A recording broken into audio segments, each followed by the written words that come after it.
2017 돌직구쇼의 대선 상황실, 오늘도 대선과 관련된 치열한 논쟁과 주제, 의제 저희가 준비했습니다. 오늘 상황실의 의제부터 돌직구 신문을 통해서 공개합니다. 오늘의 의제는요, 초접전, 홍준표 설거지, 그리고 선거비 다이어트. 과연 이것들이 다 무슨 이야기인지 대선 상황실장 김 실장님을 불러봅니다.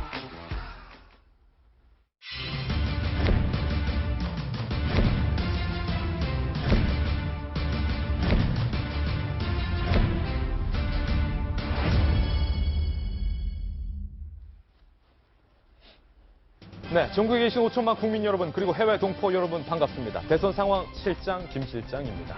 이제 오늘 2차 TV 토론회를 기점으로 주요 후보들의 지지율도 많은 변화를 아마 보이지 않을까, 전문가들은 이렇게 예상을 하고 있습니다. 그렇다면 오늘 2차 TV 토론 전에 각 후보들이 받고 있는 지지율은 과연 얼마일까요? 오늘 발표된 따끈따끈한 최신 지지율 결과를 지금 공개합니다.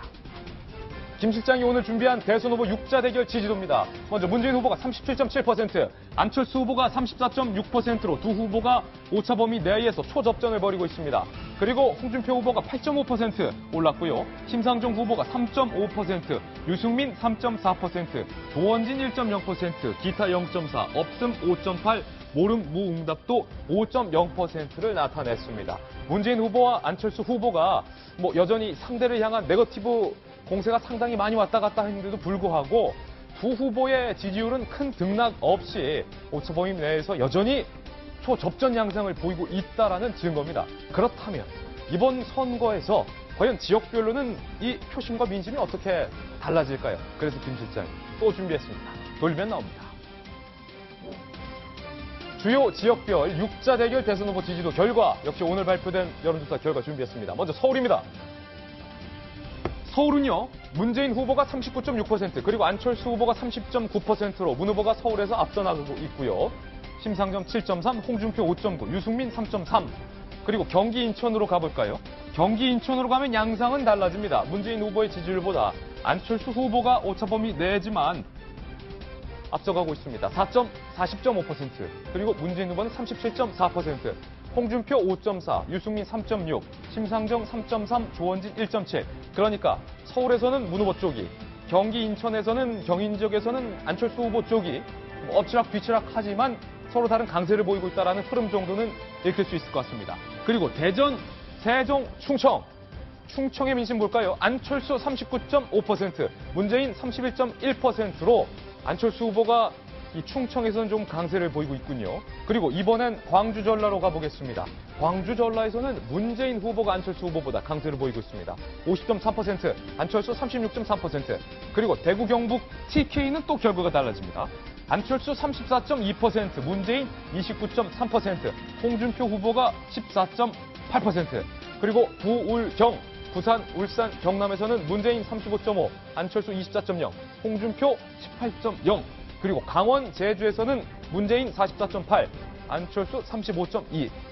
김병민 의원님, 지금 지역별로 강세를 보이는 후보들이 달라요. 지역들이 달라요. 그러니까 과거의 여론조사와 조금 다른 특이점을 볼 수 있는 건 대전, 세종, 충청 지역이라고 볼 수 있는데요. 이 충청도 지역에서 안철수 후보가 문재인 후보에게 꽤 큰 표 차이를 보이고 있는 건 좀 색다른 측면인 것 같아요. 거기랑 같이 보셔야 될 게 TK 지역이거든요. 전통적으로 TK 지역 같은 경우가 사실 보수 성향이 더 집결되어 있기 때문에 어찌 보면 그동안의 여론조사에서는 저 TK 지역에서 안철수 후보가 문재인 후보에 훨씬 더 앞서는 모습을 보였는데, 오히려 TK 지역에서 격차가 조금 줄어들고 대전, 세종, 충청 지역의 격차가 늘어났다는 거는 현재까지 아직 확고하게 표심을 완벽하게 이뤄낸 콘크리트 지지층이라기보다는 표심을 언제든지 변화시킬 수 있는 유동적인 유권자들이 많다라고 표현할 수 있을 것 같고요.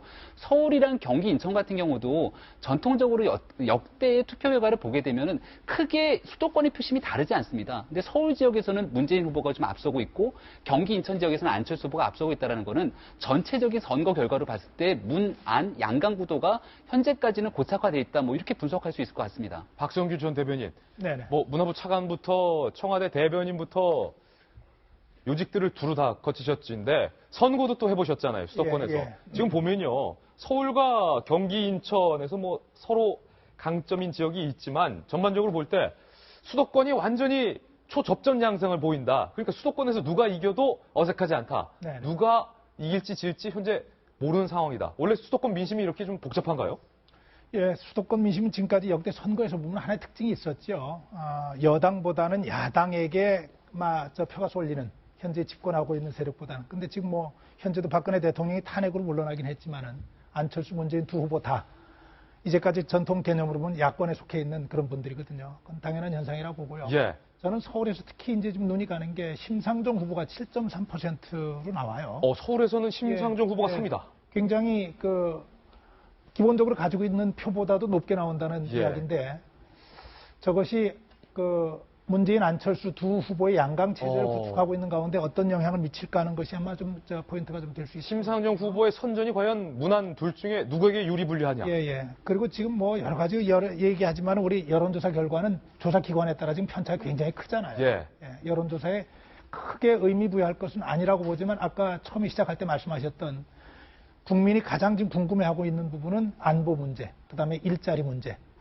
그래서 이 안보와 일자리 문제에 대해서 어떻게 믿음직한 모습을 보이냐 하는 것이 가장 큰 관건이 될 것 같고요. 그런 면에서 오늘의 토론에서도 양강체제를 구성하고 있는 문재인, 안철수 두 후보 포함해서 안보 문제하고 일자리 문제에 대해서는 정말로 치열하게 여기서 국민이 선택할 수 있는 기준을 좀 만들어 주셨으면 좋겠어요. 예. 반면에 앞에 있는 이 대선 후보 6자 대결 지지도를 보면요.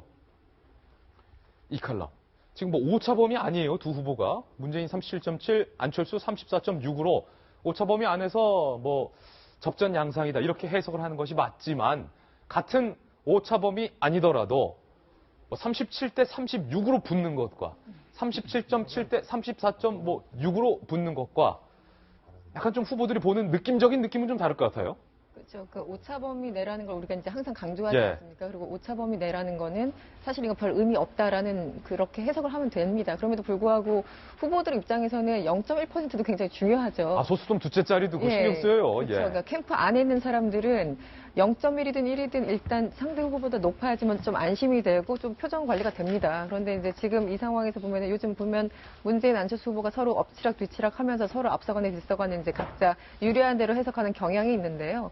사실은 이번에 제가 여러 번 말씀드리지만 누구를 좋아서 찍는다기보다 누구를 싫어서 찍는 그런 경향성이 좀 강하기 때문에 결국은 문재인이냐 아니냐라는 그런 기본적인 프레임, 그리고 실제 안철수 후보를 뭐 차선이든 차악이든 선택한 사람들이 얼마나 투표장으로 가느냐. 그러니까 저는 이번에 가장 중요한 게 정말 투표율이 아닌가라는 생각이 듭니다. 그러니까 지난 2012년에도 투표율이 상대적으로 높아서 이거 문재인한테 유리한 거 아니야 이랬었는데 박근혜 대통령이 당선이 됐잖아요. 예. 그래서 이제 그 지지율이 투표율이 높다고 해서 무조건 이게 야권 후보한테 유리하다라는 어떤 기존 공식을 좀 깬 게 지난 5년 전에 선거긴 했었습니다만 이번에는 좀 다른 맥락에서 투표율이 굉장히 좀 중요한 요인이 되지 않을까라는 생각이 듭니다. 네. 투표율도 은근 변수다. 상당한 변수죠. 상당한 변수다. 그리고 지역 감정도 전통적인 지역 감정이 많이 좀 달라지는 것이 이번 선거의 특징인 것 같습니다.